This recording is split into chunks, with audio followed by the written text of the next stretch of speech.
Tunggu di sini, Paman akan beli tiket.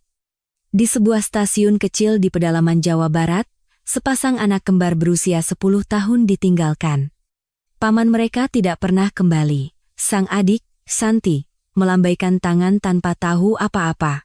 Namun, kakaknya, Bima, berbeda. Ia sudah tahu hari ini akan datang.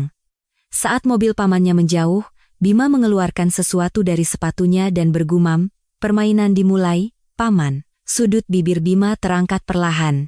Pamannya tidak tahu bahwa hari itu akan menjadi hari terburuk dalam hidupnya. Apa yang sebenarnya telah dilakukan oleh seorang anak berusia 10 tahun? Sebelum cerita dimulai, jika Anda menekan tombol subscribe dan suka, itu akan menjadi penyemangat besar bagi kami.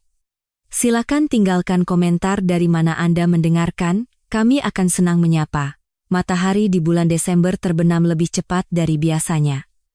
Pukul 18.50, pelataran stasiun kecil Cikampek sudah diselimuti temaram senja. Ini adalah stasiun kecil yang hanya disinggahi 3 kereta api setiap harinya. Daun-daun kering menumpuk di atas bangku besi yang berkarat. Kereta terakhir sudah berangkat pukul 7 malam. Kaca loketnya retak, dan dari celah itu angin dingin menyusup masuk. Sebuah mobil SUV putih berhenti di jalan sempit di depan stasiun. Pintu mobil terbuka, dan sepasang anak kembar berusia 10 tahun turun. Sang kakak, Bima, melangkah lebih dulu, diikuti oleh adiknya, Shanti. Keduanya hanya mengenakan jaket tipis. Angin Desember yang menusuk tanpa ampun menampar pipi mereka. Shanti secara naluriah meniup kedua tangannya.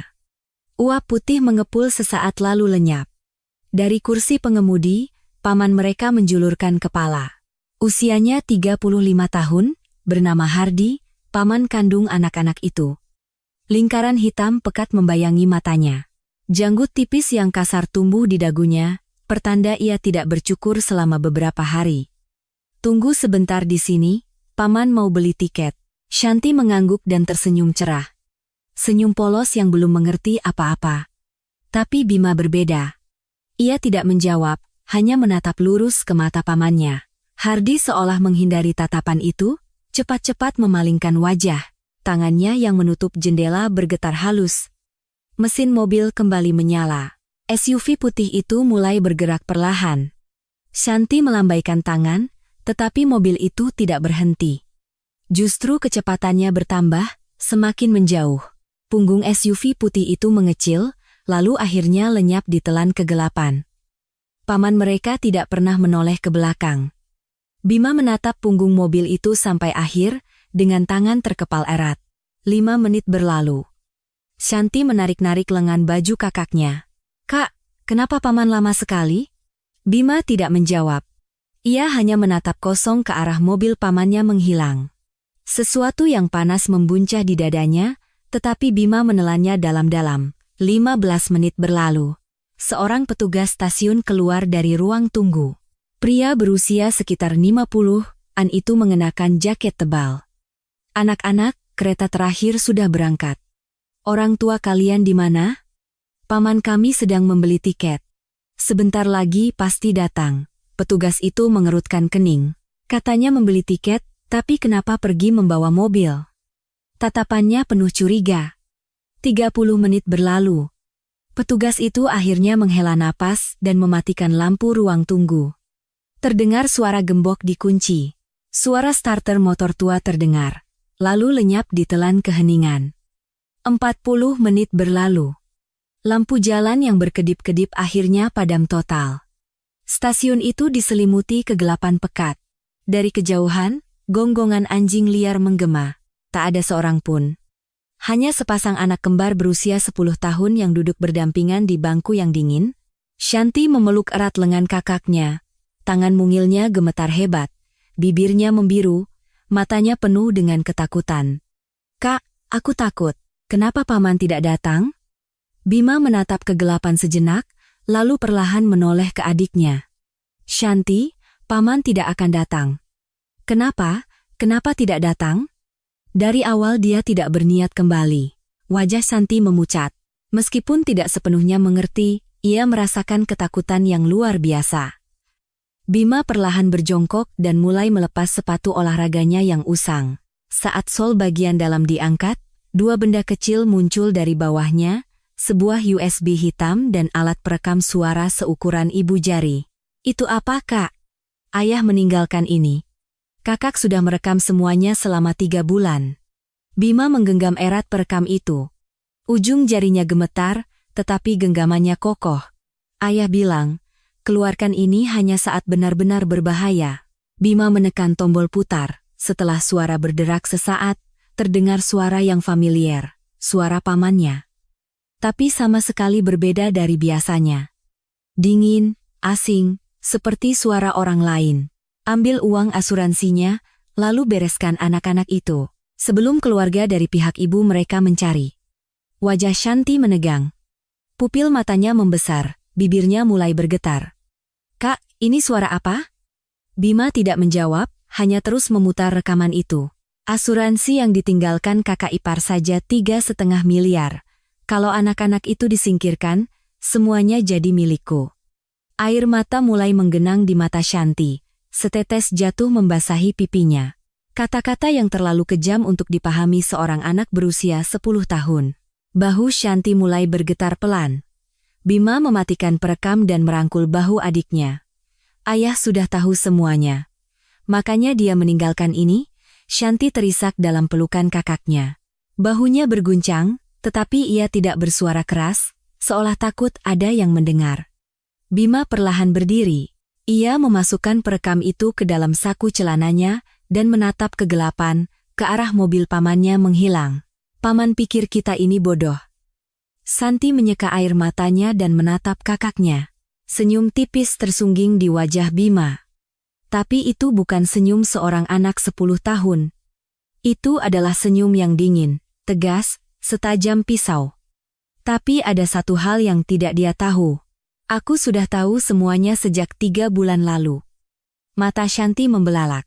Ia tidak percaya kakaknya telah memendam kebenaran yang berat ini sendirian begitu lama. Ayah sudah menyiapkan semuanya. Permainan baru saja dimulai. Angin dingin berembus. Saat Shanti menggigil, Bima melepas jaketnya dan menyelimuti bahu adiknya. Lengan Bima yang hanya berbalut kaos tipis meremang, tetapi ia tidak menunjukkannya. Kakak, kamu kedinginan. Tidak apa-apa. Kakak tidak dingin? Bima mengeluarkan sebatang coklat dari sakunya. Sesuatu yang ia sembunyikan diam-diam selama beberapa hari untuk momen ini. Makanlah. Kamu lapar, kan? Kakak tidak lapar. Tepat saat itu, perut Bima berbunyi keroncongan. Di keheningan stasiun, suara itu terdengar sangat keras. Shanti, yang sedang menangis, tiba-tiba tertawa kecil. Ia mematahkan coklat itu menjadi 2. Kita makan bersama, Kak. Bima menerima separuh coklat itu. Coklat dingin itu perlahan meleleh di mulutnya. Shanti menggenggam erat tangan kakaknya. Tangan yang kecil dan dingin, tetapi masih ada kehangatan di dalamnya. Kak, kita harus bagaimana? Tenang saja. Kakak akan melindungimu. Bima membalas genggaman tangan adiknya dan berjanji dalam hati. Tunggu, Ayah. Aku pasti akan menyelesaikan ini. Di stasiun kecil itu, hanya angin dingin yang terus berembus. Namun, sorot mata bocah 10 tahun itu menyala lebih panas dari apapun. Percikan api balas dendam baru saja tersulut. 3 bulan sebelumnya, di hari yang mendung. Aroma bunga melati dan kemenyan menyebar pekat di dalam sebuah rumah duka sederhana. Karangan bunga duka cita berjejer di kedua sisi altar. Langkah kaki para pelayat terdengar lirih. 2 bingkai foto terpasang berdampingan. Foto ayah dan ibu mereka. Dalam foto, keduanya tersenyum cerah, tetapi wajah sepasang anak kembar yang berdiri di hadapannya pucat pasi. Bima menatap kosong ke arah foto itu. Air matanya tidak keluar. Bukan karena tidak sedih, tetapi karena terlalu sedih hingga terasa tidak nyata. Sentuhan tangan ibu yang setiap pagi menyisir rambutnya, kehangatan ayah yang menggendongnya di pundak, semuanya masih terasa begitu hidup. Tapi kini, keduanya hanya ada di dalam foto. Shanti menangis sesenggukan sambil menggenggam erat tangan kakaknya. Baju berkabung hitam itu terlalu besar untuknya. Lengan bajunya menutupi ujung jari, dan roknya menjuntai hingga mata kaki. Jelas itu adalah pakaian yang disiapkan orang dewasa secara terburu-buru. Terdengar bisik-bisik para pelayat. Kasihan sekali, masih sangat kecil. Katanya kecelakaan mendadak. Keduanya meninggal bersamaan. Anak perempuan itu terlihat lebih menyedihkan. Kehilangan ibu di usia sekecil itu. Shanti semakin terisak. Bima menggenggam tangan adiknya lebih erat. Tanpa kata, genggaman itu seolah berkata, "Ada kakak di sini." Saat itu, pintu masuk rumah duka menjadi sedikit gaduh. Seorang pria berjas hitam masuk. Itu adalah Paman Hardi. Ia berdiri di depan altar dan menunduk dalam-dalam. "Mas, Mbak, aku akan merawat anak-anak." Suaranya terdengar bergetar. Hardi mengangkat kepala dan menatap anak-anak itu. Sudut matanya memerah. Ia mendekati Shanti dan mengelus kepalanya. "Shanti, jangan menangis. Paman akan merawatmu." Ia juga mengulurkan tangan pada Bima. "Bima, jangan khawatir, ada paman." Para pelayat mengangguk-angguk. Syukurlah ada adiknya. Lebih baik dirawat oleh keluarga sendiri. Bima menyambut tangan pamannya sambil berpikir dalam hati. Hangat. Syukurlah ada paman. Saat itu, ia benar-benar percaya begitu. Namun, di sudut rumah duka, ada seseorang yang asing. Seorang wanita tua berambut putih dengan mantel hitam. Pakaiannya terlihat mewah. Punggungnya tegak. Wanita tua itu menatap foto di altar sambil menangis dalam diam. "Amira, putriku." Gumaman kecil itu samar-samar terdengar di telinga Bima. Amira. Nama yang baru pertama kali ia dengar. Bima menoleh untuk melihat wanita tua itu. Wanita tua itu mencoba mendekati anak-anak, tetapi Paman Hardi menghalanginya. "Maaf, Anda siapa?" Wanita tua itu tertegun. "Ah, bukan siapa-siapa." Saat ia berbalik, sesuatu jatuh dari tangannya, sebuah kartu nama kecil. Bima dengan cepat memungutnya. "Nenek, ini." Wanita tua itu sudah berjalan menjauh sambil berkata pelan, "Simpan saja." Bima melihat kartu nama itu. Tertulis Nusantara Group, Widya Kusumonegoro, Direktur Utama. Ia tidak mengerti artinya, tetapi Bima memasukkan kartu nama itu ke sakunya. Entah kenapa, ia merasa kartu itu tidak boleh dibuang. Upacara pemakaman selesai. Bima dan Shanti masuk ke mobil paman mereka. Mobil bekas yang sudah tua. Di dalamnya, bau asap rokok sangat menyengat. Shanti mengerutkan hidung. Di kursi penumpang depan, duduk seorang wanita, pacar paman mereka, Rika.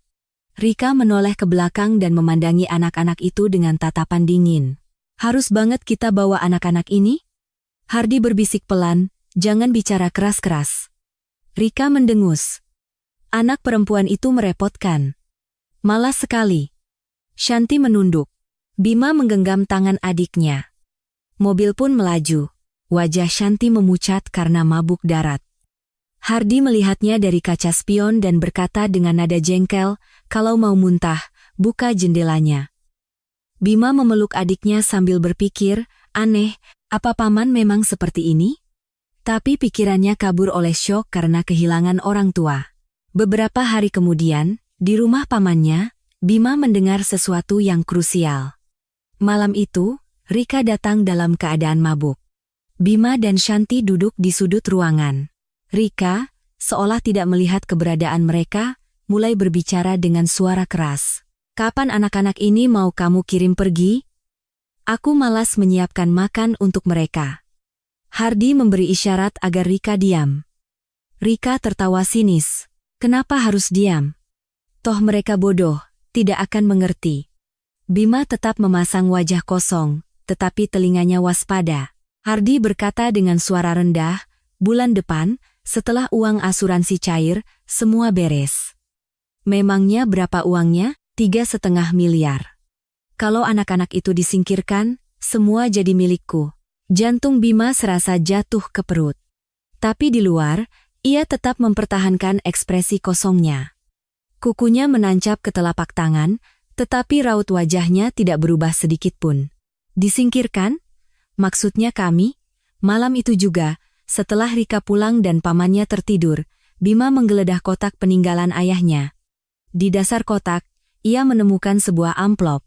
Tulisan tangan ayahnya tertera di sana. Untuk Bima dan Shanti. Bima membuka surat itu dengan tangan gemetar. Bima dan Shanti anakku, ayah menulis surat ini untuk berjaga-jaga. Ayah merasa ada yang tidak beres. Pamanmu sering datang ke rumah dan menanyakan hal-hal aneh, hanya soal uang. Ayah diam-diam mengikutinya, dia bertemu dengan orang-orang yang menakutkan. Ayah sudah lapor ke polisi, tapi mereka bilang tidak ada bukti. Nama asli ibumu adalah Amira Kusumonegoro. Dia bertengkar hebat dengan nenekmu dan mengganti namanya. Ayah rasa waktu ayah tidak banyak, jadi ayah hanya bisa meninggalkan ini. Bima, di bawah sol sepatumu, ayah menyembunyikan alat perekam dan USB, keluarkan hanya saat bahaya. Dan, carilah nenekmu, Direktur Utama Nusantara Group, Eyang Widya Kusumonegoro. Ayah sudah selipkan kartu namanya.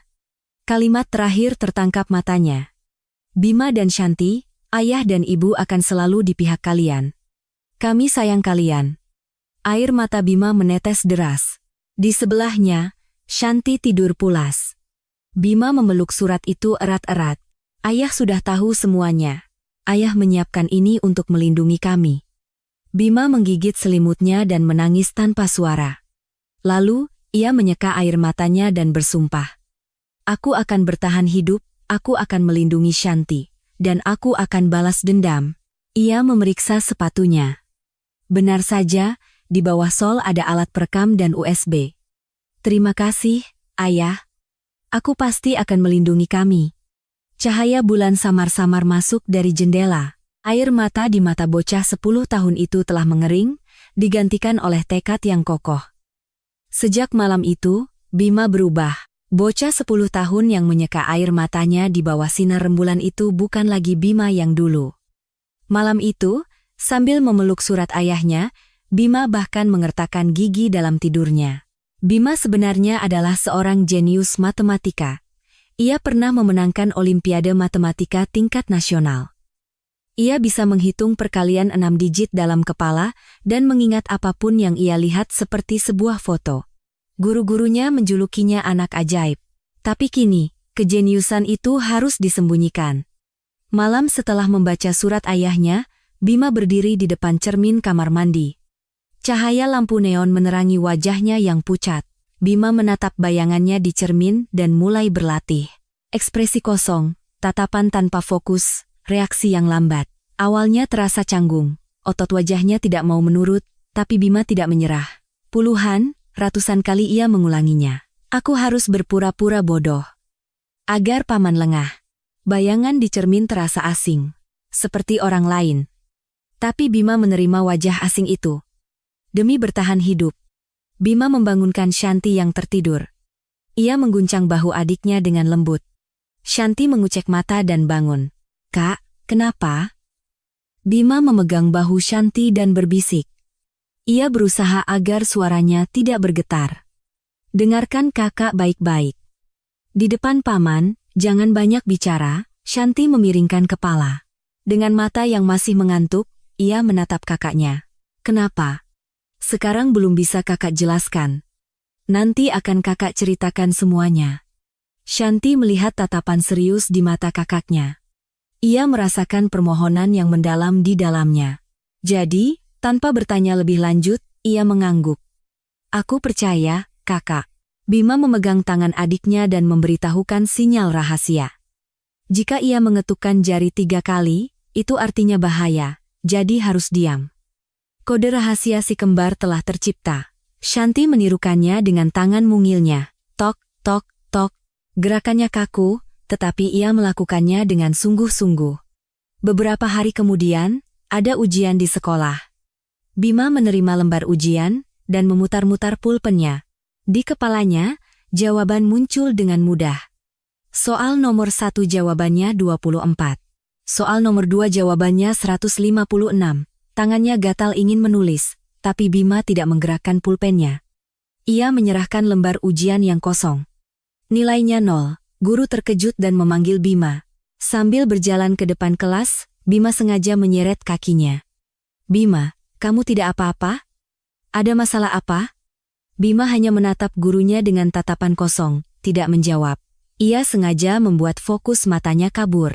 Gurunya menatapnya dengan iba. Pasti syok karena orang tuanya meninggal. Terdengar bisikan teman-temannya. Dia jadi bodoh, kasihan ya, padahal dulu pintar sekali. Bima bergumam dalam hati. Bagus, anggap saja begitu. Sepulang sekolah, pamannya sedang duduk di sofa menonton TV. Kaleng bir berserakan di meja, dan asap rokok memenuhi ruang tamu. Bima, sudah pulang? Bima tidak menjawab. Ia hanya menatap dinding dengan hampa. Jantungnya berdebar kencang, tetapi wajahnya sekeras batu. Pamannya mengerutkan dahi dan melambaikan tangan di depan wajah Bima. Hei, kamu tidak dengar? Tetap tidak ada reaksi. Pamannya mendecakkan lidah. Bau alkohol tercium dari mulutnya. Anak ini otaknya benar-benar rusak. Rika di sebelahnya terkekeh. Sambil merapikan kukunya, ia melirik anak-anak itu. Bagus dong. Kalau bodoh, kita tidak perlu repot. Pamannya mengangguk. Ia juga. Apa yang dia tahu? Bima tersenyum dingin dalam hati. Bagus, berpikirlah begitu. Akting bodohnya berhasil dengan sempurna. Tapi Bima tidak berhenti di situ. Ayahnya telah mengumpulkan 80% bukti, tapi ia butuh lebih banyak. Bima menjelaskan rencananya pada Shanti. Di sudut kamar, di bawah selimut, mereka berbisik. Shanti, bisa bantu kakak? Shanti mengangguk. Matanya berbinar. Iya. Apa itu? Paman melakukan hal jahat. Kita harus kumpulkan bukti. Ekspresi Shanti menjadi serius. Ia mengepalkan tangan mungilnya. Aku akan dengarkan kakak. Operasi si kembar dimulai. Shanti bertugas mengalihkan perhatian Rika. Tante, aku lapar. Rika memasang wajah jengkel. Ia memutar bola matanya dan cemberut. Lapar lagi? Minta minum tante. Sambil menggerutu, Rika pergi ke dapur. Suara sandalnya yang diseret di lantai terdengar. Di celah itu, Bima bergerak cepat. Ia membuka laci pamannya dan mengambil beberapa dokumen. Tangannya gemetar, tapi ia tidak bisa berhenti. Jantungnya terasa seperti akan melompat ke tenggorokan. Bima memotret dokumen-dokumen itu dengan kamera kecil yang disembunyikan ayahnya. Suara Shanti terdengar dari dapur. Tante, ini bagaimana cara membukanya? Ia sedang mengulur waktu. Bima selesai memotret dan menutup laci. Telapak tangannya basah oleh keringat. Shanti kembali ke ruang tamu. Tatapan mereka bertemu. Bima sedikit mengangguk. Sudut bibir Shanti sedikit terangkat. Berhasil. Malam harinya, Bima menguping pembicaraan Hardi dan Rika. Cahaya dari celah pintu dan suara mereka terdengar samar. Kapan asuransinya cair? Bulan depan. Apartemen itu bisa dijual kalau kita temukan akta tanahnya. Anak-anak itu, kalau sudah waktunya, buang saja. Bima merekam semuanya dengan alat perekam ayahnya. Bukti terkumpul satu persatu. Namun, ada juga momen berbahaya. Suatu subuh, saat mencari dokumen di ruang kerja pamannya, Bima tidak sengaja menutup laci terlalu keras. Kriet. Suara kecil, tapi di keheningan subuh, terdengar sangat keras. Seluruh tubuh Bima membeku. Terdengar suara dari kamar pamannya. Apa itu? Jantung Bima serasa berhenti berdetak. Ujung jarinya mendingin. Ia mengambil keputusan cepat.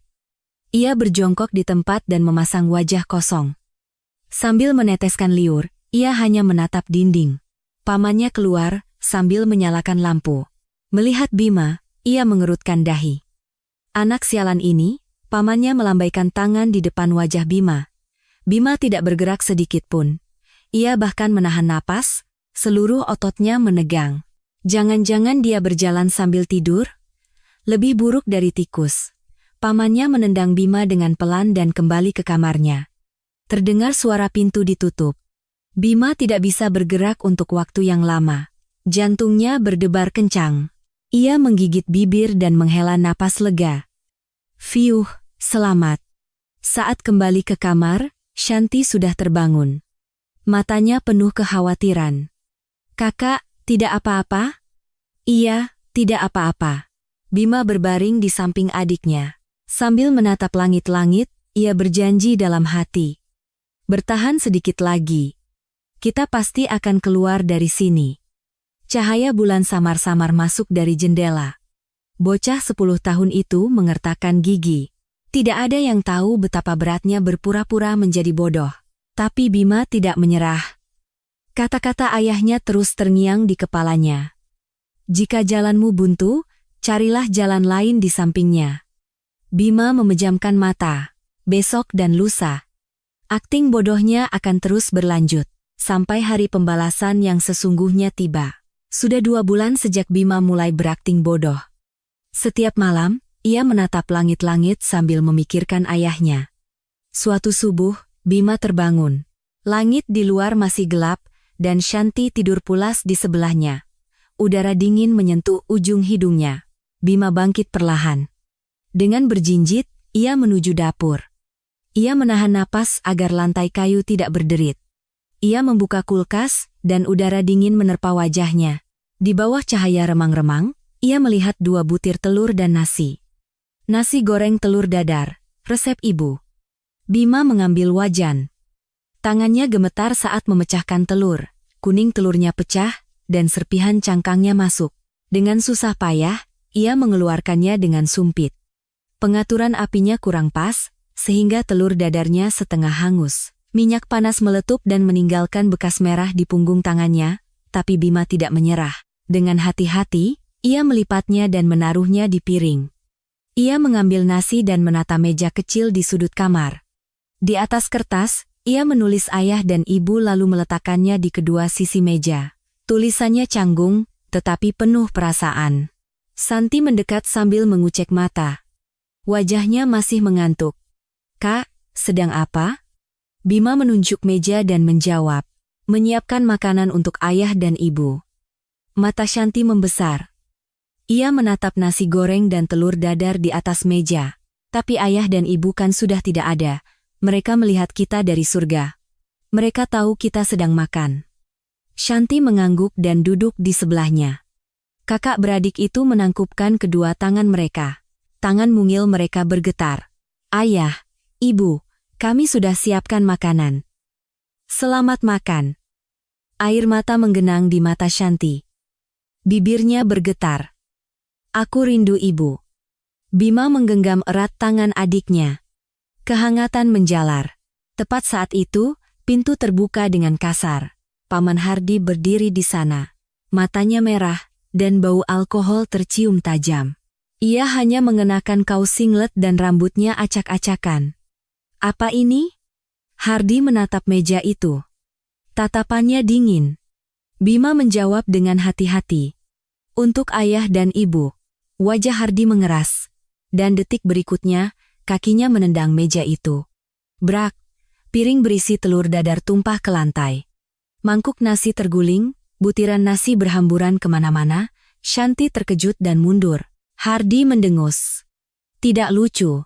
Daripada melakukan ini, lebih baik kerjakan pekerjaan rumah.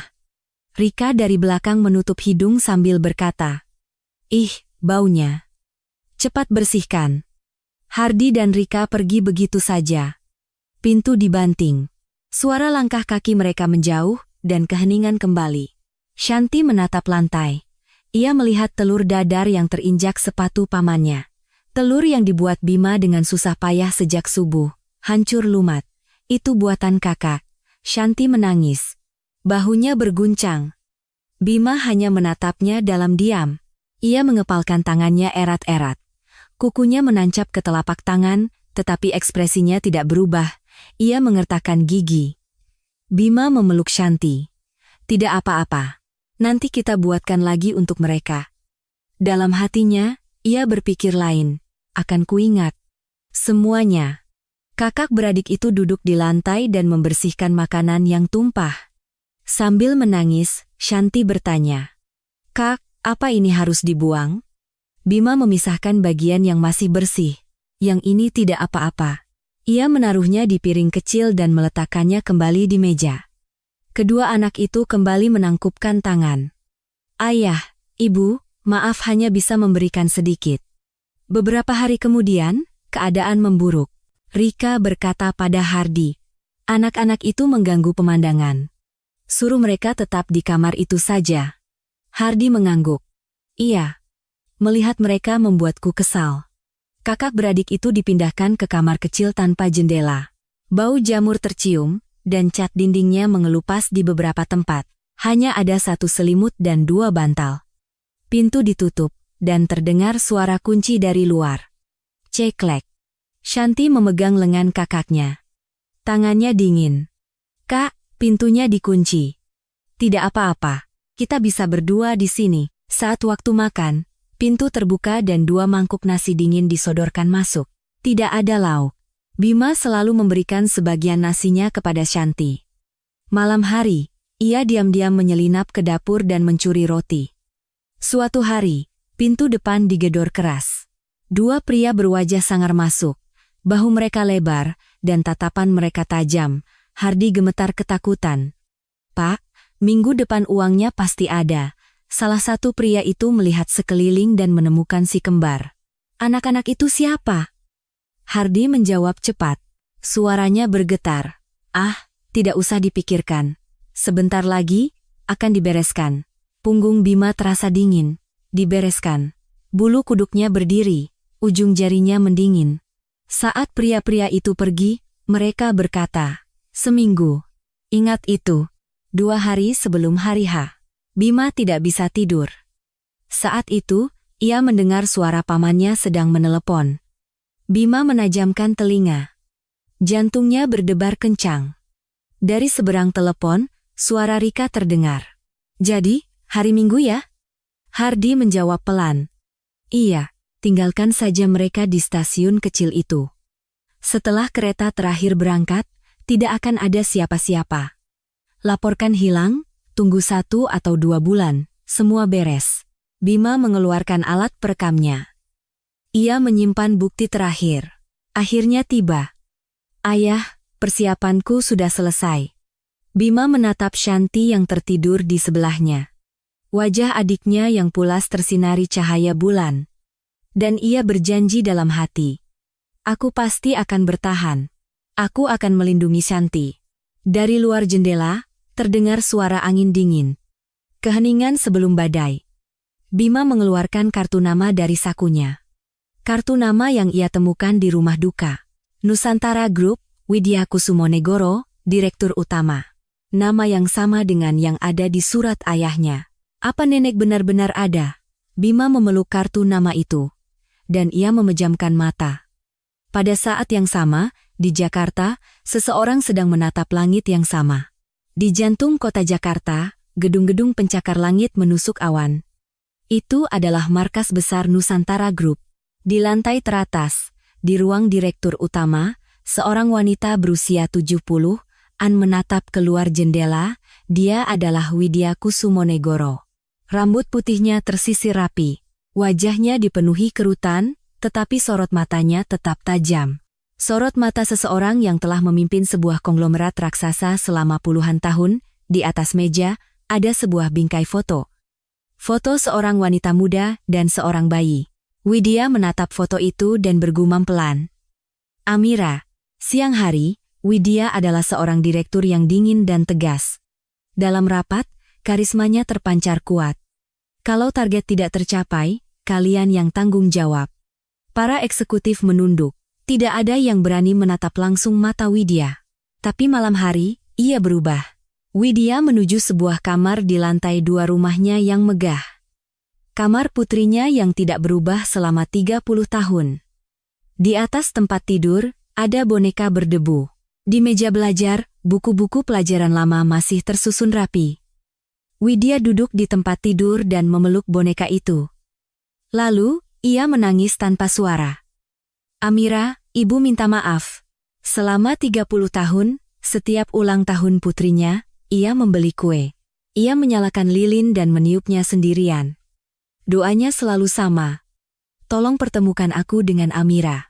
Widya menatap keluar jendela dan memejamkan mata. Ingatan 30 tahun lalu muncul kembali. Hari itu, putrinya yang berusia 20 tahun, Amira, datang menemuinya. Ibu, ada seseorang yang ingin aku nikahi. Widya bertanya, siapa? Teman kuliahku, namanya Budi Santoso. Widya menyelidiki pria itu. Keluarganya tidak punya harta, latar belakangnya biasa saja. Putra seorang pegawai negeri, kamu gila? Apa putriku akan menikah dengan orang seperti itu? Wajah Amira memerah.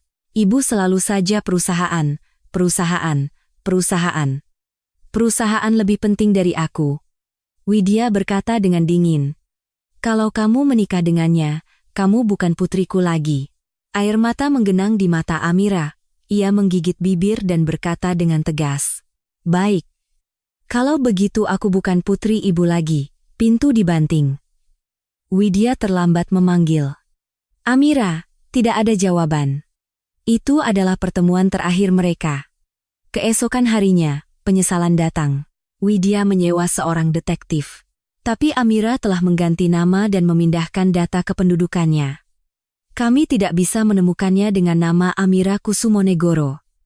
Sepertinya ia sudah ganti nama. Widya berteriak. Tetap cari, aku akan bayar berapapun. Selama 5 tahun, mereka mencari ke seluruh negeri, tetapi tidak ada petunjuk. Pada tahun ke-10, detektif itu menggelengkan kepala. Tidak ada cara lain untuk mencarinya. 20 tahun berlalu. Setiap tahun di hari ulang tahun Amira, Widya meniup lilin sambil bergumam. Amira, kamu di mana? Ketika ia tersadar dari lamunannya, sekretarisnya mengetuk pintu. Ibu, ada telepon dari detektif. Widya langsung berdiri. Apa Amira sudah ditemukan? Ekspresi sekretarisnya muram. Sebaiknya ibu dengarkan sendiri. Telepon tersambung.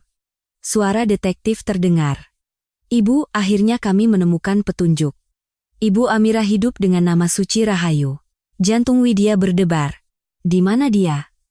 Aku harus segera ke sana.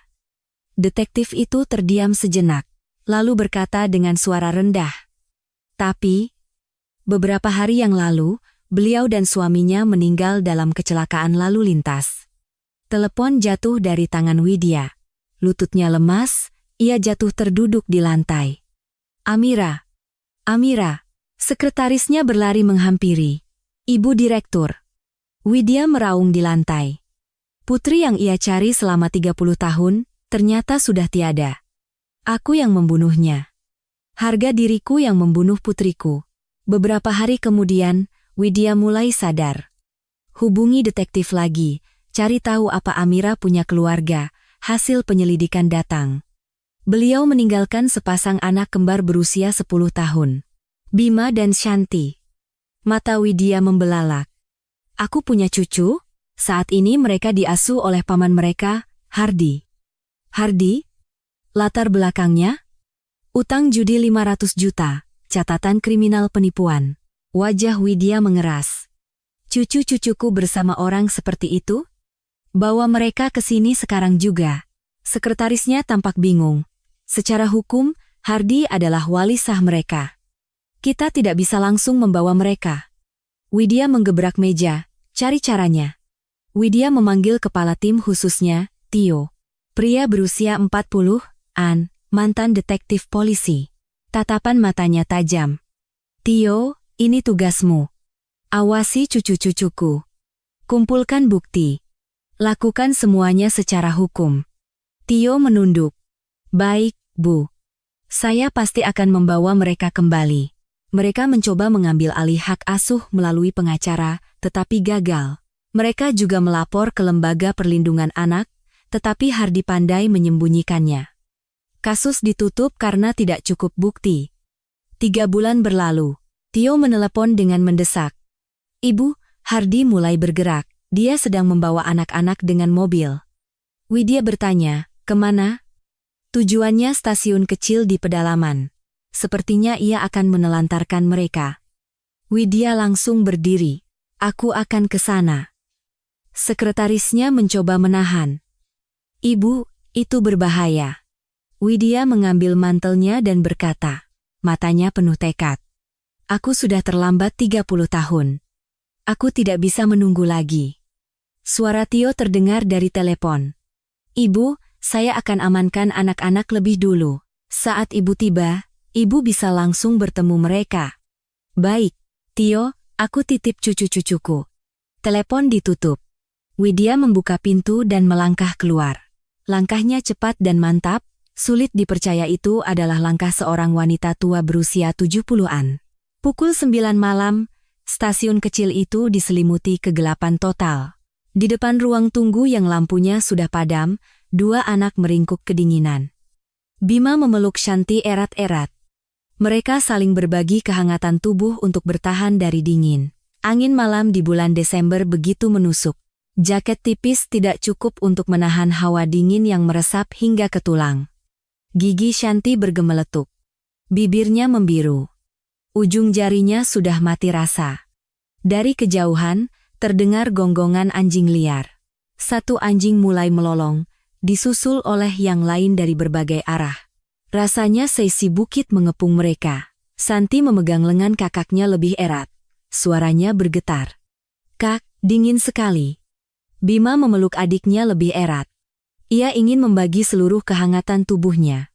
Tapi Bima sendiri juga gemetar.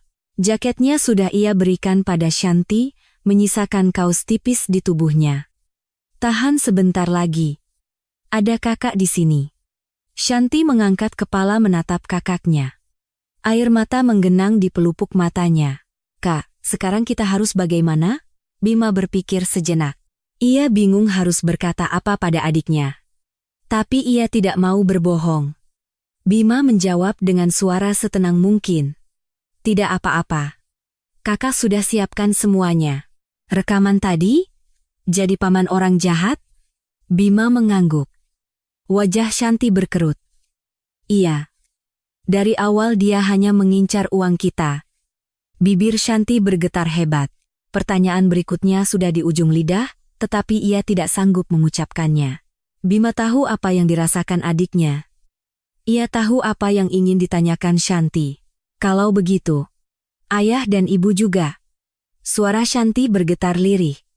Bima terdiam sejenak. Lalu, sambil mengelus kepala adiknya, ia menjawab. Ayah sudah tahu semuanya. Makanya dia menyiapkan ini untuk melindungi kita. Air mata Shanti mengalir. Ayah. Bima menepuk-nepuk punggung adiknya. Bahu mungil itu berguncang. Jangan menangis. Kakak akan melindungimu. Tepat saat itu, terdengar suara dari sudut ruang tunggu. Suara gemerisik diikuti oleh langkah kaki. Seluruh tubuh Bima menegang. Jantungnya mulai berdebar kencang. Dalam kegelapan, sebuah bayangan perlahan mendekat, Bima dengan cepat menyembunyikan Shanti di belakangnya. Ia melihat sekeliling, tetapi tidak ada tempat untuk lari. Ia mengepalkan tangannya. Tangan seorang anak 10 tahun, tetapi penuh dengan tekad untuk melindungi adiknya. Siapa di sana? Suara Bima menggema dalam kegelapan. Ia berusaha agar tidak terdengar gemetar, tetapi tidak bisa menyembunyikannya sepenuhnya. Bayangan itu semakin dekat. Di bawah cahaya remang bulan, sosok seorang pria terlihat. Ia mengenakan jaket usang dan topi yang menutupi wajahnya. Janggutnya lebat. Pakaiannya compang camping di beberapa bagian. Sekilas, ia tampak seperti tunawisma. Tapi ada yang aneh. Sorot matanya sangat jernih. Bukan mata sayu seorang tunawisma. Pria itu membuka mulut. Suaranya rendah dan tenang. Anak-anak, sedang apa kalian di sini malam-malam begini? Bima tidak menurunkan kewaspadaannya. Di belakangnya, Shanti mencengkeram erat ujung baju kakaknya. Bapak siapa? Hanya orang yang kebetulan lewat. Bima tidak menjawab. Tatapan waspadanya tidak berubah. Pria itu tiba-tiba mengatakan sesuatu yang tak terduga. Kalian datang dengan SUV putih, kan? Pria yang menyetir itu paman kalian. Mata Bima membesar. Jantungnya serasa berhenti. Bagaimana ia bisa tahu? Dia meninggalkan kalian di sini, kan? Bima mundur selangkah dan bertanya. Suaranya menjadi tajam. Bagaimana Bapak tahu? Pria itu mengeluarkan sesuatu dari sakunya. Bima tegang. Tapi yang dikeluarkan pria itu bukan senjata, melainkan sebuah kartu identitas. Bima menyipitkan mata dan melihatnya. Nusantara Group, tim khusus Direktur Utama, Tio. Mata Bima membelalak. Nusantara Group. Nama itu tidak asing. Ada di surat ayahnya. Tempat di mana ia harus mencari neneknya. Nenek? Tio mengangguk. Iya. Nenek kalian yang mengirimku. Selama 3 bulan ini, aku mengawasi kalian. Shanti menjulurkan kepala dari belakang kakaknya. Matanya membulat. Nenek? Kenapa? Nenekmu baru tahu setelah lama mencari ibumu. Melindungi kalian adalah tugasku. Tio mengeluarkan ponselnya dan menunjukkan layarnya. Penuh dengan foto dan video. Foto Bima berakting kosong di sekolah. Video Shanti menangis di rumah, adegan Paman Hardi berteriak-teriak. Catatan selama 3 bulan tersimpan rapi. Hati Bima menjadi campur aduk, perasaan lega karena ada yang mengawasi. Tapi juga sedikit kecewa, kenapa mereka tidak diselamatkan lebih cepat. Bapak merekam semua ini? Tio menunduk. Suaranya merendah. Maaf. Kami harus mengumpulkan bukti yang kuat secara hukum. Kami sudah 2 kali melapor ke Lembaga Perlindungan Anak. Tapi setiap kali ada pemeriksaan, pamanmu membersihkan rumah dan menyuruh kalian bilang baik-baik saja. 2 kali laporannya ditutup karena tidak cukup bukti. Kami menunggu momen ini untuk menangkapnya sebagai pelaku penelantaran anak. Bima berpikir sejenak. Lalu ia mengeluarkan USB dari sepatunya dan memberikannya. Tolong lihat ini. Tio mengeluarkan laptop dan menyambungkan USB itu. File-file bukti yang dikumpulkan ayah Bima muncul di layar. Pesan teks tentang sabotase rem, rekaman telepon dengan rentenir, rencana konspirasi asuransi. Wajah Tio mengeras. Jadi, kecelakaan orang tua kalian bukan kebetulan. Bima sudah tahu, tapi mendengarnya lagi membuat tangannya gemetar. Ia mengepalkan tangannya erat-erat. Kukunya menancap ke telapak tangan. Ini sudah cukup. Bisa dijerat dengan pasal pembunuhan berencana. Tio mengeluarkan teleponnya. Ibu, anak-anak sudah saya amankan. Dari seberang telepon, terdengar suara wanita yang bergetar. Aku ke sana sekarang. Tunggu 10 menit. Tio menutup telepon dan berkata. Polisi juga sudah dihubungi. Surat perintah penangkapan sudah siap. Bima bertanya, apa nenek akan datang? Iya. Selama 3 bulan ini, setiap hari beliau menangis menunggu kalian. Shanti memegang tangan kakaknya. Tangan mungilnya masih dingin, tetapi tidak segemetar tadi. Harapan telah muncul. Tio berkata, tunggu 10 menit. Nenek sedang dalam perjalanan. Bima mengangguk. Ia menggenggam erat tangan Shanti. 10 menit. Mereka hanya perlu bertahan 10 menit lagi. Bima menatap kegelapan dan bergumam dalam hati. Ayah. Akhirnya dimulai. Tepat 10 menit kemudian. Dari kejauhan, muncul cahaya. 2 sorot lampu depan membelah kegelapan. Suara ban mobil di jalanan kerikil memecah keheningan malam. Sebuah sedan mewah hitam berhenti di depan stasiun. Jantung Bima berdebar kencang. Pintu pengemudi terbuka dan seorang sopir berjas hitam turun. Sopir itu dengan hormat membuka pintu belakang, dan seorang wanita tua berambut putih perlahan muncul. Ujung mantel kasmirnya berkibar ditiup angin malam. Bima langsung mengenali wajah itu. Nenek yang sama yang ia lihat sekilas di rumah duka. Shanti bersembunyi di belakang kakaknya, mencengkeram ujung jaketnya. Jari-jarinya yang dingin bergetar. Kak, itu siapa? Bisikannya keluar bersama uap putih, katanya nenek kita. Kita punya nenek? Ibu tidak pernah cerita. Suara Shanti bergetar. Bima menjawab pelan, aku juga tidak tahu. Widya berjalan perlahan mendekati anak-anak. Suara hak sepatunya di atas kerikil terdengar nyaring. Di bawah cahaya remang lampu jalan, tatapan 3 generasi bertemu. Langkah Widya terhenti. Saat melihat wajah Shanti, ia teringat pada Amira yang berusia 20 tahun. Mata Widya berkaca-kaca.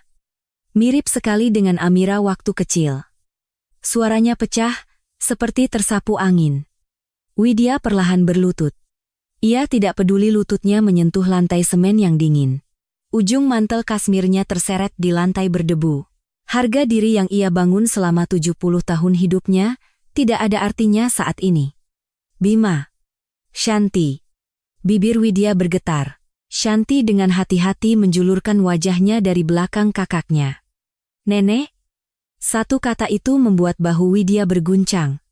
Panggilan yang ia tunggu selama 30 tahun. Tangannya yang keriput bergetar saat mengelus pipi Shanti. Nenek terlambat. Maafkan nenek. Air mata mengalir deras di pipi Widya. Bima hanya menatap pemandangan itu dalam diam. Perasaan campur aduk bergejolak di dalam dadanya. Widya menatap Bima dan membuka mulut. Nenek yang mengusir ibumu. 30 tahun yang lalu. Makanya ibumu tidak pernah menghubungi nenek. Tatapan Bima goyah, nenek salah. Setiap hari nenek menyesal. Kenapa nenek lakukan itu? Suara Bima rendah tetapi tajam. Karena harga diri, nenek bodoh. Widya menunduk. Suaranya semakin lirih. Nenek sudah berusaha mencari ibumu selama 30 tahun, tapi saat nenek menemukannya, ia tidak bisa melanjutkan kata-katanya dan terisak. Widya mengeluarkan sebuah foto usang dari sakunya. Ujung-ujungnya sudah lusuh. Foto Amira saat berusia sekitar 20 tahun. Widya memberikan foto itu pada Shanti. Ini ibumu waktu masih muda. Shanti menerima foto itu dengan tangan gemetar. Saat melihat wajah ibunya di foto, air matanya tumpah. Ibu cantik sekali. Tetesan air mata jatuh di atas foto itu. Widya mengelus wajah Shanti. Shanti, kamu mirip sekali dengan ibumu waktu kecil, senyumnya, hidungnya, matanya. Aku rindu ibu. Shanti menangis. Widya memeluk erat anak itu. Nenek juga rindu ibu. Keduanya berpelukan dan menangis. Angin malam Desember berembus dingin, tetapi tidak ada yang peduli. Bima berdiri sedikit menjauh, mengamati mereka. Saat itu, suara dingin keluar dari mulut Bima. Nenek, kenapa selama 3 bulan nenek tidak datang? Apa nenek tahu betapa susahnya kami? Wajah Widya berkerut. Nenek tahu. Nenek tahu semua. Nenek ingin segera membawa kalian. Suara Widya bergetar. Tapi secara hukum, pamanmu adalah wali kalian. Kalau nenek membawa kalian tanpa bukti, itu namanya penculikan. Nenek sudah melapor, tapi tidak cukup bukti. Maafkan nenek. Itu alasan. Nenek hanya melihat kami menderita. Nenek juga tidak bisa dimaafkan. Widya kembali menangis. Saat itu, Tio mengeluarkan ponselnya dan menunjukkannya pada Bima. Bima, ibu direktur setiap hari mengkhawatirkan kalian. Di layar, sebuah video diputar. Video Widya yang setiap malam menangis sambil melihat foto anak-anak. Apa cucu-cucuku sudah makan? Apa mereka tidak dipukuli? Suara nenek di video itu terdengar. Tatapan Bima yang tadinya keras, sedikit melunak. Apa beliau benar-benar khawatir? Setiap hari, beliau bahkan tidak bisa tidur. Shanti bergerak lebih dulu. Ia mendekati neneknya dan memeluknya. Nenek, aku rindu ibu. Widya memeluk Shanti erat-erat. Nenek juga rindu ibu. Bima menatap pemandangan itu cukup lama. Ia teringat pesan di surat ayahnya. Bima perlahan mendekat. Widya menatap Bima dengan tatapan memohon. Bima memanggil pelan, nenek. Widya merentangkan tangannya yang gemetar. Bima masuk ke dalam pelukan itu. Ketiganya berpelukan dan menangis bersama. Amira, lihatlah. Nenek akan melindungi mereka. Kali ini, nenek pasti akan melindungi mereka. Setelah tangisan mereka reda, Bima mengangkat kepala. Matanya mengeras. Nenek, aku ingin bertemu paman. Aku ingin mengakhirinya sendiri. Atas nama ayah dan ibu. Suara anak 10 tahun, tetapi nadanya sangat dingin. Widya menatap mata itu cukup lama. Perlahan, ia mengangguk. Baik. Nenek akan antar. Tio mendekat. Polisi sudah siap dengan surat perintah penangkapan. Lokasi paman sudah diketahui. Widya berdiri. Malam ini, tidurlah di rumah nenek. Besok pagi, kita temui dia. Ketiganya masuk ke dalam sedan hitam. Mobil itu melaju menembus kegelapan menuju rumah nenek.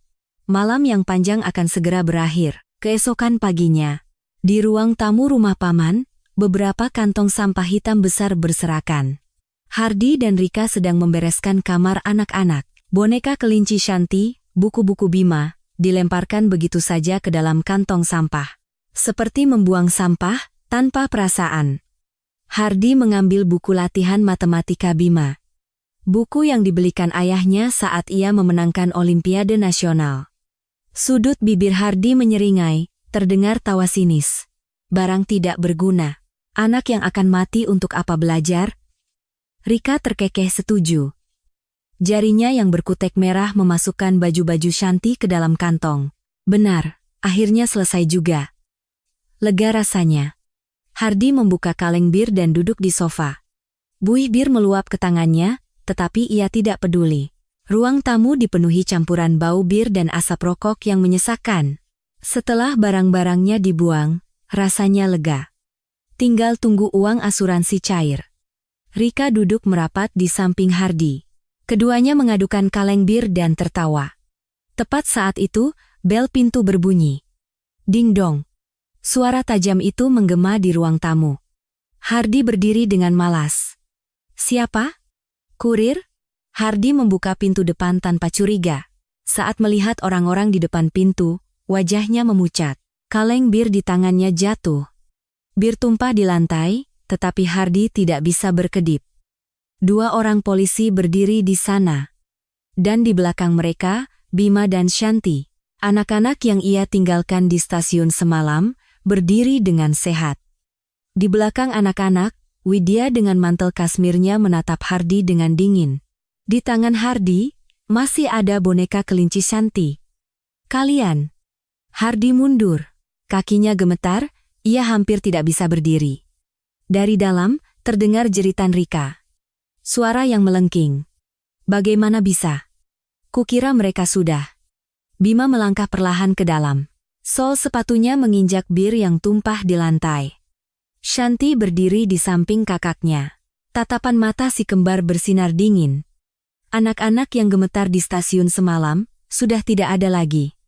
Pandangan Shanti terpaku pada boneka di tangan pamannya. Boneka kelinci yang dibelikan ibunya saat ulang tahun ke-5.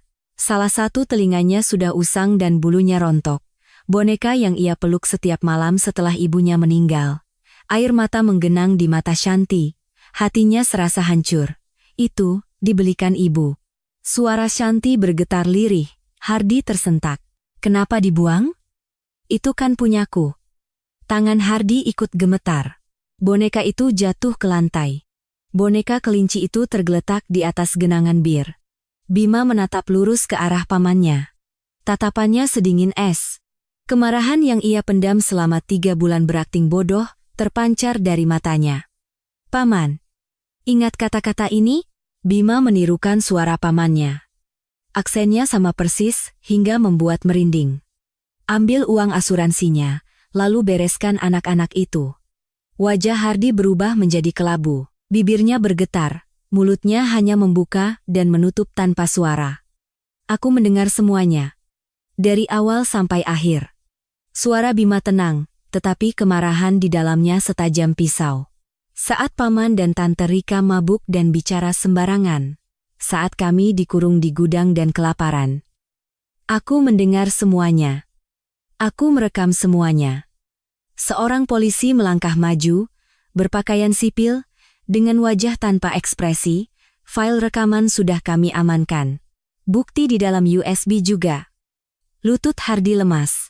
Ia bersandar di dinding dan perlahan terduduk. Tenaganya seolah terkuras habis.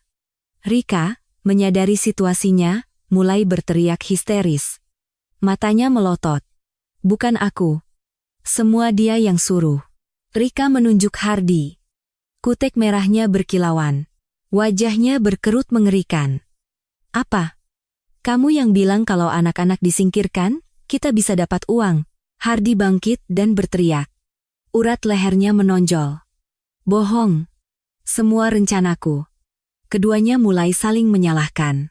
Sifat asli mereka yang busuk terlihat jelas. Semalam mereka adalah komplotan yang tertawa saat menelantarkan anak-anak, kini mereka saling melempar kesalahan. Bima menatap pemandangan itu dengan dingin. Muak. Saat itu, Shanti bergerak. Ia melangkah maju dari samping kakaknya. Bahu mungilnya bergetar, tetapi tatapannya tidak goyah. Hardi berhenti bertengkar dan menatap Shanti. Shanti. Suara Hardi melemah. Suara Shanti bergetar tetapi jelas terdengar. Paman, kembalikan ayah dan ibuku. Hardi tersentak. Air mata mengalir di pipi gadis kecil itu, tetapi ia tidak memalingkan muka. Tangan mungil Shanti terkepal. Kakak bangun subuh-subuh untuk siapkan makanan untuk ayah dan ibu. Suara Shanti pecah. Ingatan pagi itu muncul dengan jelas. Paman menendangnya. Telur dadarnya tumpah ke lantai. Hardi mundur. Wajahnya pucat pasi mendengar kata-kata anak 10 tahun itu, ia tidak bisa membantah. Polisi melangkah maju.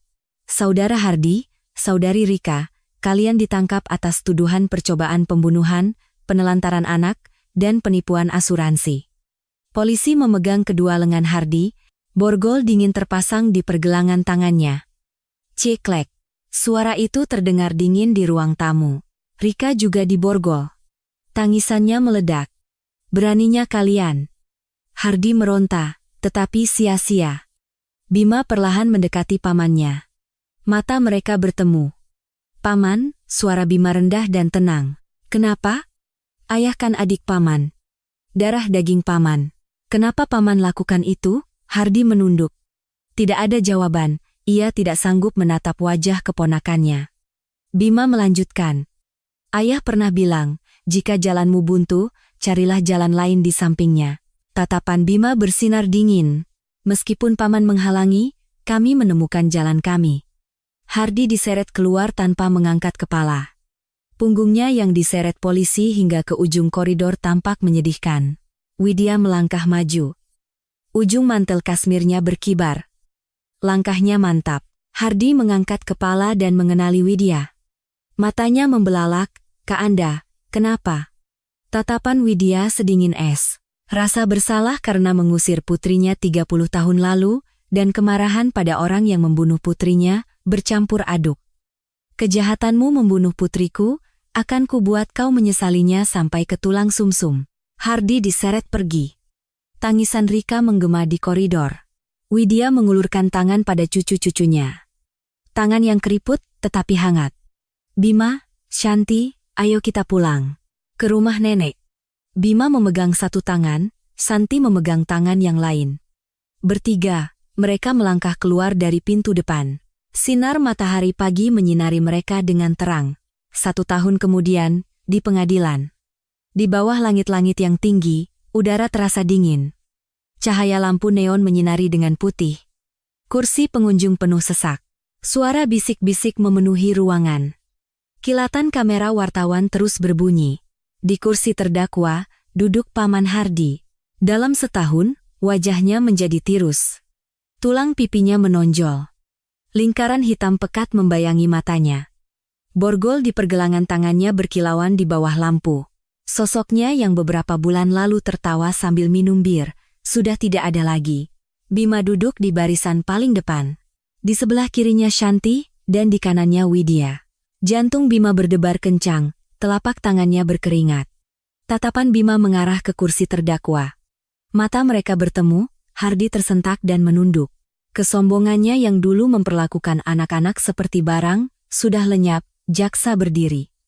Jubah hitamnya berkibar. Ia membuka berkas dan mulai berbicara dengan suara yang jelas. Terdakwa Hardi telah menelantarkan 2 keponakannya yang berusia 10 tahun di sebuah stasiun terpencil. Ruang sidang bergemuruh. Terdengar helaan napas dari berbagai sudut. Seseorang bergumam, "Ya Tuhan."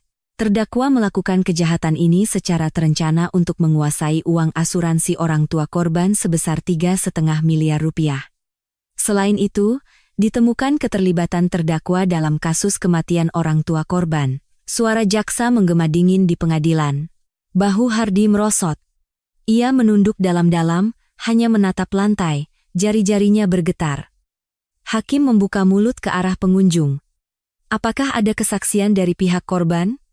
Bima perlahan berdiri. Jantungnya berdebar, tetapi kakinya tidak gemetar. 3 bulan yang ia lalui dengan berpura-pura bodoh telah membuatnya kuat. Shanti menggenggam erat tangan kakaknya. Tangan yang kecil tapi hangat. Bima mengangguk dan berjalan ke kursi saksi. Dari belakang, Widya menatapnya dengan cemas. Bima berdiri di kursi saksi. Di depan mikrofon, seluruh ruang sidang terlihat, ratusan pasang mata tertuju padanya. Pena para wartawan mulai bergerak serentak. Bima menarik napas dalam-dalam dan membuka mulut. Saya percaya pada paman saya. Suara anak 10 tahun menggema di pengadilan yang hening. Suara yang jernih dan jelas. Setelah ayah dan ibu meninggal, saya hanya punya paman. Saya pikir, paman akan melindungi kami. Suara Bima tenang, tetapi rasa sakit di dalamnya terasa. Tapi ternyata, dari awal paman hanya menginginkan uang kami. Asuransi dan rumah. Dia tidak peduli pada kami. Dari kursi pengunjung, seseorang terisak. Terdengar suara orang-orang mengeluarkan sapu tangan. Bima melanjutkan. Saya pernah bangun subuh untuk menyiapkan makanan untuk ayah dan ibu. Nasi goreng dan telur dadar, kesukaan ibu. Sudut mata Bima sedikit memerah. Ingatan subuh itu muncul dengan jelas. Sensasi tangannya saat mengaduk telur sendirian di dapur yang dingin. Tapi ia tidak menangis. Paman menendang makanan itu. Semuanya tumpah ke lantai. Ruang sidang menjadi hening. Bahkan suara napas pun tidak terdengar. Bima menatap lurus ke kursi terdakwa. Saat meninggalkan kami di stasiun, paman tersenyum. Dari dalam mobil, terdengar suara tawa mereka. Hardi menunduk semakin dalam. Bahunya bergetar. Tatapan Bima bersinar dingin. Paman. Kenapa paman lakukan itu? Suara Bima menggema di pengadilan. Hardi menggigit bibir, tetapi tidak ada suara yang keluar. Ia tidak bisa menjawab. Keheningan yang berat menyelimuti ruangan. Berikutnya, wali kelas Bima maju ke kursi saksi. Seorang guru wanita berusia pertengahan 40-an, ia terus meremas sapu tangan di tangannya. Wajahnya pucat. Saya pernah melihat memar di lengan Shanti. Suara guru itu bergetar. Jari-jarinya yang memegang sapu tangan memutih. Tatapan Bima juga aneh. Seperti tatapan minta tolong. Seharusnya saya melapor waktu itu. Guru itu mulai berkaca-kaca. Suaranya semakin pecah. Karena tidak ada bukti. Karena tidak yakin, saya biarkan saja. Kalau saja saya bertindak waktu itu, anak-anak tidak akan sesusah ini. Guru itu menyeka air matanya dengan sapu tangan. Bahunya berguncang. Bima menundukkan kepala ke arah kursi saksi. Bukan sebagai bentuk tuduhan, melainkan terima kasih. Guru itu semakin terisak. Akhirnya, tiba saatnya putusan. Hakim merapikan berkas dan membuka mulut. Ruang sidang tegang. Semua orang menahan napas. Terdakwa Hardi, suara hakim terdengar tegas.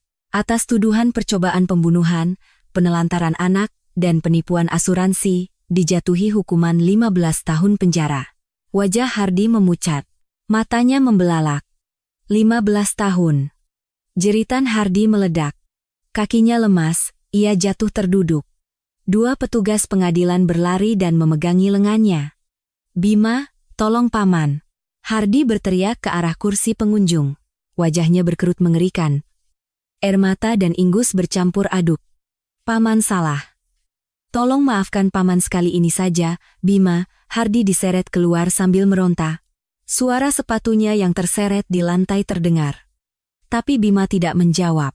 Ia hanya menatap pamannya dengan dingin. Kemarahan yang ia pendam selama 3 bulan. Penghinaan saat makanan untuk orang tuanya ditendang. Semua ingatan itu terpancar di mata Bima. Rika juga dijatuhi hukuman 5 tahun penjara sebagai kaki tangan.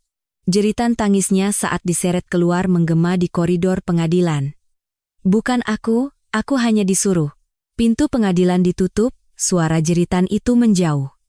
Bima akhirnya menghela napas panjang. Beban di pundaknya terasa sedikit lebih ringan. Saat melangkah keluar dari pengadilan, sinar matahari menyilaukan. Bima menyipitkan mata dan menatap langit. Langit biru cerah tanpa awan.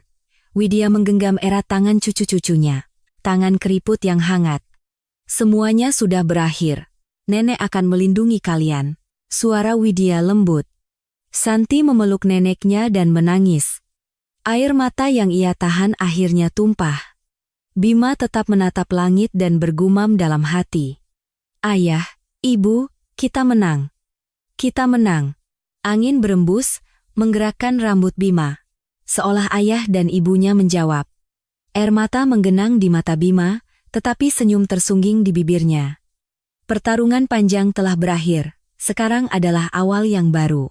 10 tahun kemudian, di musim semi. Kampus sebuah universitas ternama yang dihiasi bunga sakura yang berguguran tampak begitu indah. Di depan aula utama, tergantung spanduk besar. Tulisan upacara penerimaan mahasiswa baru angkatan ke-58 berkibar di tiup angin. Bima yang berusia 20 tahun, berdiri mengenakan jas. Bahunya melebar. Tingginya menjulang.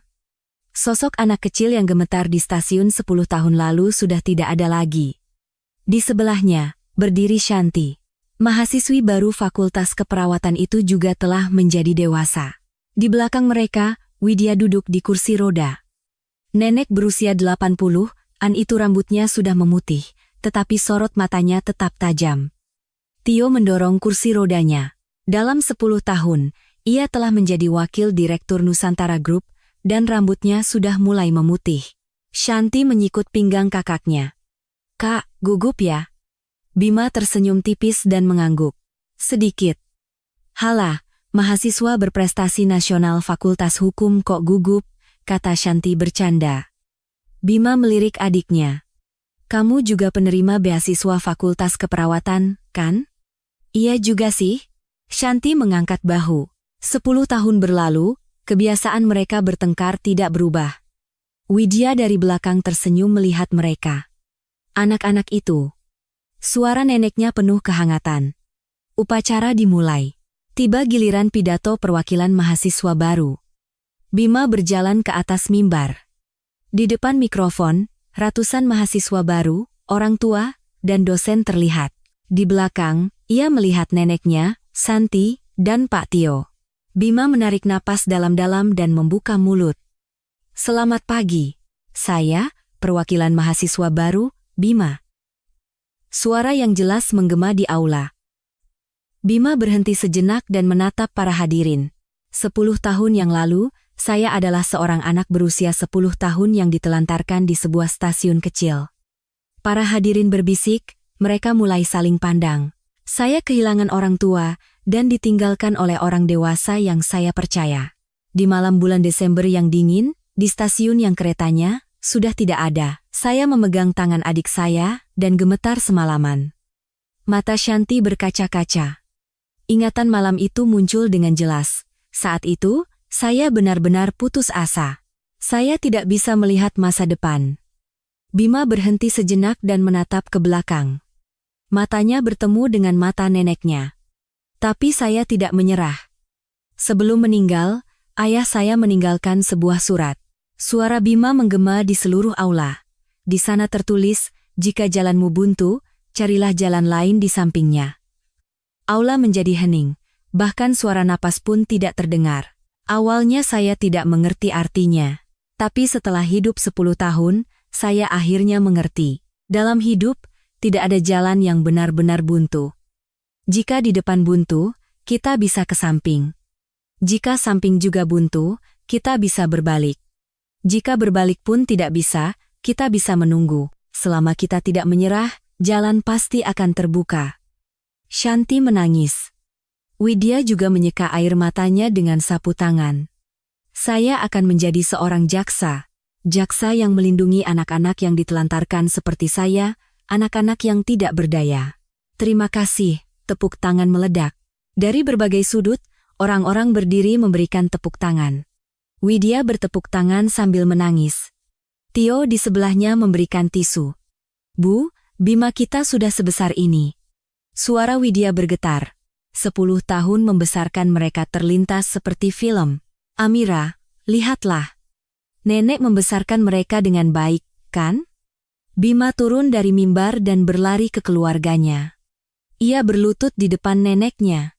Nenek, terima kasih. Widya memegang wajah Bima dengan kedua tangannya. Tangan keriputnya bergetar. Kamu yang terima kasih. Kalian yang menyelamatkan nenek. Shanti berlari dan ikut bergabung. Aku juga. Ketiganya berpelukan. Orang-orang di sekitar tersenyum melihat mereka. Setelah upacara selesai, mereka pergi ke pemakaman. Di tengah bukit, di depan makam kedua orang tua mereka yang berdampingan. Bima meletakkan karangan bunga dan berlutut. Ayah, ibu, kami datang. Aku masuk Fakultas Hukum sebagai mahasiswa terbaik. Aku menepati janjiku, kan? Setelah jadi jaksa, aku akan datang lagi. Shanti juga berlutut di sebelahnya. Ibu, aku akan jadi perawat. Aku akan menyembuhkan orang sakit. Widya perlahan bangkit dari kursi rodanya. Tio mencoba membantu, tetapi neneknya menolak. Ia berlutut di depan nisan dan membuka mulut. Amira, anak-anak sudah besar, kan? Ibu minta maaf. Maaf baru bisa melindungi mereka sekarang. Lihatlah dari surga. Angin berembus. Kelopak bunga sakura berguguran di atas nisan, seolah orang tua mereka menjawab. Dalam perjalanan pulang dari pemakaman, mereka berjalan di jalan yang penuh dengan bunga sakura. Shanti berjalan di depan, mencoba menangkap kelopak bunga yang jatuh. Bima menatapnya dari belakang. Widya berdiri di samping Bima. Bukan di kursi roda, ia berjalan perlahan sambil memegang lengan Bima. Bima, terima kasih. Terima kasih sudah datang pada nenek. Bima menatap neneknya. Saya juga berterima kasih. Terima kasih tidak meninggalkan kami. Itu sudah kewajiban. Bukan, Nek. Paman meninggalkan kami. Widya terdiam. Bima melanjutkan dengan tenang. Nenek tidak meninggalkan kami. Nenek menunggu kami selama 3 bulan. Itu saja sudah cukup bagi saya. Mata Widya berkaca-kaca. Bima menggenggam erat tangan neneknya. Nenek, hiduplah lama. Tentu. Nenek harus hidup sampai melihat kalian jadi jaksa dan perawat. Di dalam mobil perjalanan pulang, Shanti bertanya pada Bima. Kak, bahagia? Bima menatap keluar jendela, lalu menoleh ke adiknya. Iya, bahagia. Aku juga. Widya tersenyum dan bertanya. Lapar kan? Nenek masakan yang enak. Sate dan soto ayam. Jawab si kembar bersamaan. Widya tertawa. Nenek buatkan keduanya. Suara tawa memenuhi mobil. Bima kembali menatap keluar jendela. Ia melihat jalanan yang dihiasi bunga sakura yang berguguran. Ia teringat stasiun kecil itu 10 tahun lalu. Malam yang gelap, dingin, dan menakutkan. Tapi ia tidak menyerah. Senyum tersungging di bibir Bima. Ayah benar. Karena tidak menyerah, jalan terbuka. Kini, hidup Bima bukan lagi hidup yang dibuang, melainkan takdir yang ia pilih dan jalani sendiri. Bahkan di jalan yang buntu, jika Anda tidak menyerah, jalan akan terbuka. Jika Anda terus maju tanpa menyerah, suatu saat nanti, jalan yang baik pasti akan terbuka untuk Anda. Jika cerita hari ini memberikan sedikit kehangatan di hati Anda, mohon dukungannya dengan menekan tombol subscribe, suka, dan meninggalkan komentar. Terima kasih banyak telah menyimak hingga akhir.